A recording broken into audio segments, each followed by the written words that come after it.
Hey guys, welcome back to the channel. In this tech tutorial video, we're going to show you how you can create a channel in your Sunsama Workspace. So let us dive into this. Let me do this through the Sunsama application installed on my desktop computer. Log into your account, click into Sunsama here in the top left and navigate to your workspace settings just below. Here, what you want to do is navigate to the workspace settings with channels. And here, click into create channel there. And after that, give your channel a name like, I don't know, important. If you'd like to add important tasks and chores to that or habits to that channel, you may also list these channels you create in a specific context if you like.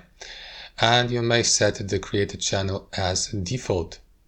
And after that, if you like, for example, and after that you may select or assign also color and click into create here, and that is going to create your channel, as you can see here, important. Now you can move this, for instance, also to another context, and for example click into select here and choose a different context, click into save. And now the channel has been moved to that context here. So guys, that's it. Thanks for watching. Hope you enjoyed it, got some value from it, and we'll catch you later.